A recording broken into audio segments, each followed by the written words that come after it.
वैष्णव जन तो तेने कहिए जे पीड़ बराई जाने रे। वैष्णव जन तो तेने कहिए जे पीड़ बराई जाने रे। वैष्णव जन तो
അപ്പോൾ നമുക്ക് ഇവിടെയൊക്കെ ഇഷ്ടംപോലെ സ്പേസ് ഉണ്ട്. കുട്ടികൾ താഴേക്ക് വന്നിരുന്നാൽ നല്ലതായിരുന്നു. നിങ്ങൾക്ക് നിൽക്കാനും ഇരിക്കാനും ബുദ്ധിമുട്ടുള്ളതാണെങ്കിൽ ഇവിടെ ഈ നിലത്ത് ഇവിടെ നമ്മുടെ ഭജൻ പാടിയ കുട്ടികൾ ഇരിക്കുന്നത് പോലെ ഇരിക്കാവുന്നതാണ്. നിങ്ങൾ താഴേക്ക് വന്നിരുന്നാൽ അത്രയും നല്ലതാണ്. സ്ഥലം നമുക്ക് പൂർണ്ണമായിട്ട് ഉപയോഗപ്പെടുത്താൻ പറ്റും. അപ്പോൾ നമുക്ക് നമ്മുടെ ഇന്നത്തെ ദിവസത്തിൻ്റെ പ്രത്യേകത നിങ്ങൾക്കറിയാം. ഇന്ന് ഇന്ത്യയിലെമ്പാടും ഗാന്ധി ജയന്തി ആഘോഷങ്ങൾ നടക്കുകയാണ്. നമ്മുടെ രാജ്യത്തിൻ്റെ ഓരോ മുക്കിലും മൂലയിലും ഓരോ ഗ്രാമങ്ങളിലും നഗരങ്ങളിലും എല്ലായിടത്തും ഗാന്ധി ജയന്തി ദിനാഘോഷം വളരെ ഗംഭീരമായി നടക്കുകയാണ്. ഇന്ന് മാഹിയിലാണെങ്കിൽ RI ഓഫീസിലും അതോടൊപ്പം ഗാന്ധി സ്റ്റാച്യു വെച്ചിട്ടുള്ള സ്റ്റാച്യു ജംഗ്ഷനിലുമൊക്കെ രാവിലെ മുതൽ പരിപാടികൾ ആരംഭിച്ചിരിക്കുകയാണ്. നമുക്കറിയാം, ഗാന്ധി എന്ന് പറയുന്നത് നമ്മുടെ ഒരു വിശ്വാസവും ഒക്കെയായി മാറുന്ന അവസ്ഥയിലേക്കാണ്.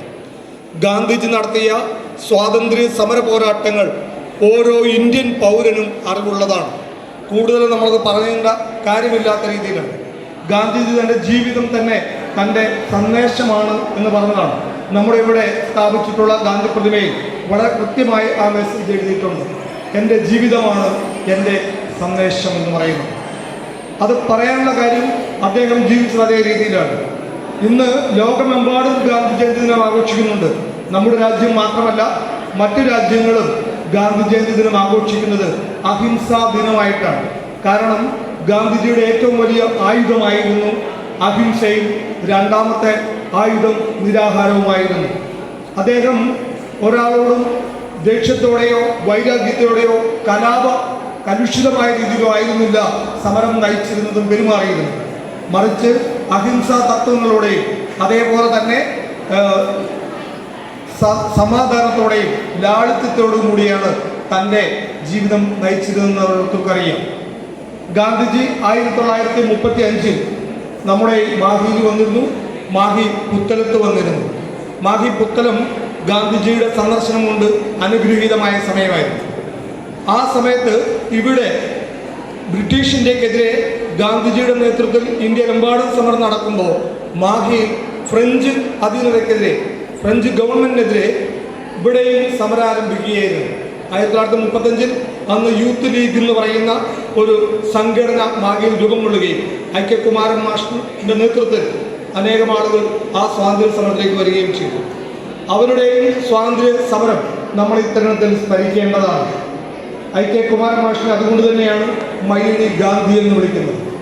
അപ്പോൾ നമ്മുടെ ഗാന്ധിജി ബ്രിട്ടീഷ് ഇന്ത്യക്ക് വേണ്ടി ബ്രിട്ടീഷുകാർ ഇന്ത്യയിൽ നിന്ന് വിട്ടുപോകുമെന്ന് പറഞ്ഞിട്ട് ക്വിറ്റ് ഇന്ത്യ സമരങ്ങൾ നടക്കുന്ന അതേ സമയത്ത് മാഹി അതിന് ശേഷവും അതോ സമയത്തും ചേർന്നുകൊണ്ട് ഐക്യകുമാരൻ മാഷിന്റെ നേതൃത്വത്തിൽ സമരം നടക്കുകയുണ്ടായി. ഇവിടെ 1947 ഗാന്ധിജിയുടെയും മറ്റ് സ്വാതന്ത്ര്യ സമര സേനാനികളുടെയും സമരഫലമായിട്ട് നമ്മുടെ രാജ്യത്തിന് സ്വാതന്ത്ര്യം കിട്ടുമ്പോൾ മാഹിക്ക് സ്വാതന്ത്ര്യമില്ലായിരുന്നു. കാരണം മാഹി അന്ന് ഫ്രഞ്ച് ഗവൺമെൻറ് അധീനതയിലാണ്.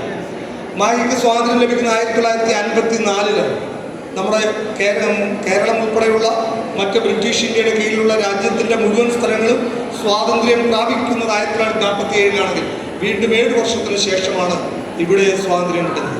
ആ സമയത്ത് ലോങ് മാർച്ച് നടത്തിയ ഐക്യകുമാരൻ മാഷ് ഇന്നത്തെ ഓഫീസിൽ ഇരിക്കുന്ന മൂപ്പൻ സാഹിബിൻ്റെ ബംഗ്ലാവിലേക്ക്, അല്ലെങ്കിൽ അന്നത്തെ കമ്മീഷനിലിരിക്കുന്ന സ്ഥലത്തേക്ക്, അന്നത്തെ റീജിയണൽ അഡ്മിനിസ്ട്രേറ്ററിരിക്കുന്ന സ്ഥലത്തേക്ക് ലോങ് മാർച്ച് നടത്തുകയും ഫ്രഞ്ച് പട്ടാളം അവരെ മർദ്ദിക്കുകയും വെടിവെക്കാൻ വരികയും ചെയ്യുമ്പോൾ ഓടി രക്ഷപ്പെട്ടത് മാഹി പാലത്തിലൂടെയാണ്. കാരണം പാലം കഴിഞ്ഞാൽ Indian യൂണിയനാണ്.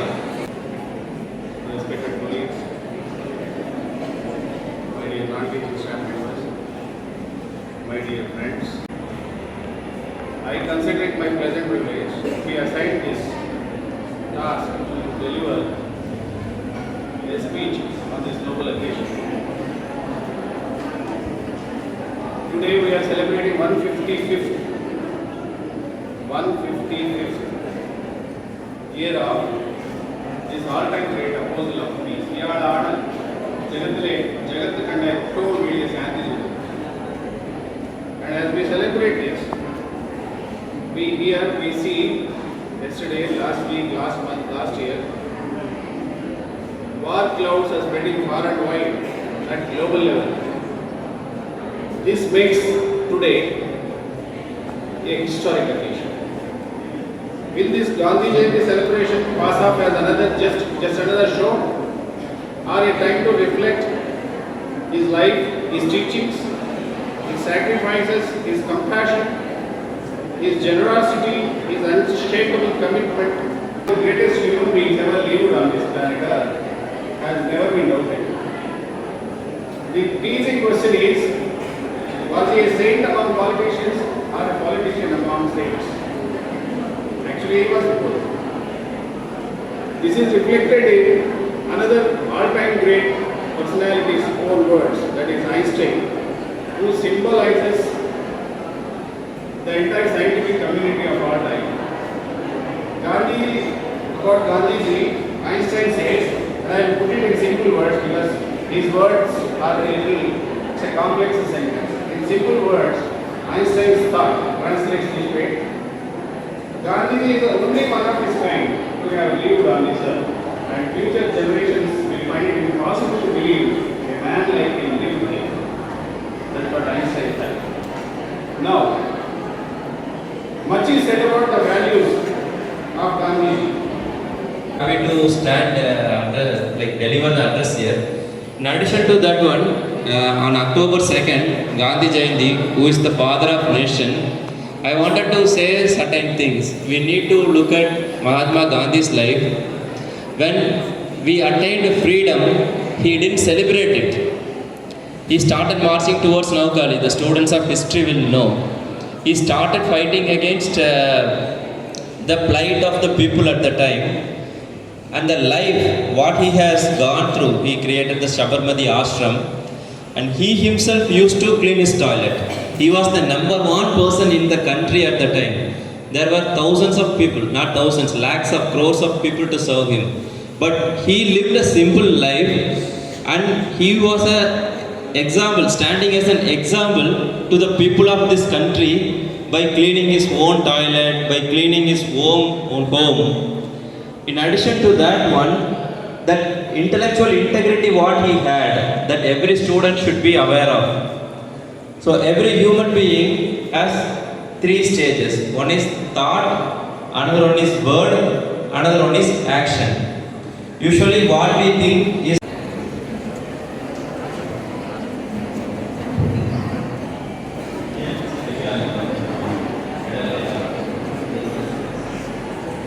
good morning to all of you. I'm happy to see all the students of Mahaya Arts College here. This college is prestigious for us. It's always exciting when we come in front of the students. But what we think, what we say, what we act, if all 3 aligns together, நம்ம நினைக்கிறது, நம்ம சொல்றது, நம்ம செய்யறது, இந்த 3 ஒரே நேர்கோட்டில் இருந்துச்சு அப்படின்னா, this is called intellectual integrity. Gandhi's life is one of such an example. The truth is the testament of the truth, his own autobiography. I wish every one of you should read, or at least some classes should be conducted on that book to explain what Gandhi wrote about himself. What was his idea of himself? That is so important. That gives examples to how to lead our life. നമ്മളുടെ എല്ലാവരുടെയും ഒരു മനുഷ്യ ജന്മം എങ്ങനെയാണ് ദൈവതുല്യമാകുന്നത്, അത്രമാത്രം കാര്യങ്ങൾ ലോകത്തോട്, അത്രമാത്രം ആശയങ്ങൾ ലോകത്തോട് പറഞ്ഞൊരു മഹാനായ വ്യക്തിയായിരുന്നു മഹാത്മാഗാന്ധി. അതുകൊണ്ട് തന്നെയാണ് ടാഗോർ മഹാത്മാവിനെ വിശേഷിപ്പിച്ചത്. അപ്പോൾ ഈ മഹാത്മാഗാന്ധിയുടെ ആയുധങ്ങൾ എന്താണെന്നും അദ്ദേഹത്തെ സമരങ്ങൾ എന്താണെന്നും ഒക്കെ പറഞ്ഞു. നമ്മുടെ സ്വാതന്ത്ര്യം നേടിത്തരുന്നത് ഏകദേശം 1000-ലധികം പ്രധാനപ്പെട്ട നേതാക്കളുണ്ടായിരുന്നു. പക്ഷേ ഈ 1000 നേതാക്കളെയും നമ്മൾ അതിനേക്കാൾ ഉപരി ആദ്യം ഓർക്കുന്നത് ഗാന്ധിജിയാണ്. എന്തുകൊണ്ട്? ഗാന്ധിജിയാണ് ഇവരെ എല്ലാവരെയും ഒരു നേതൃത്വ സ്ഥാനത്ത് നിന്നിട്ട് ഇവരുടെ എല്ലാം ഏകോപിപ്പിച്ചത്. സ്വാതന്ത്ര്യം എന്നൊരൊറ്റ ലക്ഷ്യത്തിന് വേണ്ടി എല്ലാവരും ഏകോപിപ്പിച്ചു. സ്വാതന്ത്ര്യം കിട്ടിക്കഴിഞ്ഞു. നമ്മുടെ സാറിവിടെ പറഞ്ഞു, മഞ്ജുര സാറിവിടെ പറഞ്ഞു, സ്വാതന്ത്ര്യം കിട്ടിയപ്പോഴും അദ്ദേഹം അത് ഒരുപാട് ആഹ്ലാദിച്ചില്ല. അദ്ദേഹത്തിൻ്റെ പിന്നത്തെ ആഗ്രഹം എങ്ങനെ നമ്മുടെ രാജ്യത്തെ ഒരു ഉയർന്ന നിലയിലേക്ക് എത്തിക്കാം. അതിനുവേണ്ടി അദ്ദേഹം പറഞ്ഞത്, നിങ്ങളെല്ലാവരും ലോക നന്മയ്ക്കായി പ്രവർത്തിക്കണമെങ്കിൽ ആദ്യം, ഇന്നത്തെ മെസ്സേജ് ഇതാണ്, ആദ്യം നമ്മൾ ഓരോരുത്തരും നമ്മൾ നന്നാക്കുക. നമ്മുടെ വീട്ടിൽ, നിങ്ങൾ നാടിനെ നന്നാക്കാനൊന്നും പോകണ്ട, നമ്മൾ ഓരോരുത്തരും നമ്മൾ നന്നാക്കുക, നമ്മുടെ കുടുംബം നന്നാക്കുക, മറ്റൊന്നും ചെയ്യണ്ട. എനിക്ക് നിങ്ങളുടെ തലമുറയോട് ഒറ്റ വാക്കുകൊണ്ട് പറഞ്ഞുകൊണ്ട് ഞാൻ നിർത്തുന്നു. ഗാന്ധിജി പറഞ്ഞത് സ്വയം പര്യാപ്തമാകണമെന്നാണ്. ഇന്നത്തെ കുട്ടികളുടെ ഏറ്റവും വലിയ പ്രശ്നം ഞാൻ കാണുന്നത്, ഭക്ഷണം കഴിക്കുന്ന പാത്രം പോലും ആരും കഴുകുന്നില്ല. ദയവ് ചെയ്ത് ഇന്നു മുതൽ നിങ്ങൾ കഴിക്കുന്ന ഭക്ഷണം നിങ്ങൾ തന്നെ കഴുകുക. ആൺകുട്ടികളായാലും പെൺകുട്ടികളായാലും ഇന്നു മുതൽ നിങ്ങൾ കഴിക്കുന്ന പാത്രം, വീട്ടിൽ ഭക്ഷണം കഴിച്ചിട്ട് അത് എഴുന്നേറ്റ് പോകരുത്, സ്വന്തം പാത്രം സ്വന്തമായി കഴുകുക. കഴുകി വെക്കില്ലേ? ഇന്ന് മുതൽ ഒരു 100 പേരെങ്കിലും, ഇപ്പോൾ 300 പേര് 100 പേരെങ്കിലും ഇത് ചെയ്താൽ ഈ വർഷത്തെ ഗാന്ധി ജയന്തി 5 വർഷമാകും. പറ്റുമെങ്കിൽ നിങ്ങളുടെ വസ്ത്രങ്ങൾ നിങ്ങൾ തന്നെ കഴുകുക. വീട്ടിൽ വാഷിംഗ് മെഷീൻ ഉണ്ടെങ്കിൽ സ്വന്തം വസ്ത്രം വാഷിംഗ് മെഷീനിൽ കൊണ്ടുപോയിട്ട് സ്വന്തം അത് കഴുകി കഴിയുമ്പോൾ എടുത്ത് വിരിക്കുക, എടുത്ത് ആടിൽ വിരിക്കുക. അത് സ്വന്തം ചെയ്യാമോ? സ്വന്തമായി ഇത് രണ്ടും ചെയ്തു കഴിഞ്ഞാൽ നിങ്ങൾ ഇന്ന് ഈ ചെറിയ തലമുറയുടെ കടമകൾ നിർവഹിക്കുന്നു എന്നാണ് അർത്ഥം. ഏറ്റവും വലിയ ആഗ്രഹം ഗാന്ധിജി പറഞ്ഞത് പഠിത്തമാണ്. അതിൻ്റെ കൂടെ കൊണ്ടുപോകാം. Thank you very much. എല്ലാവർക്കും നല്ല ഭാവം.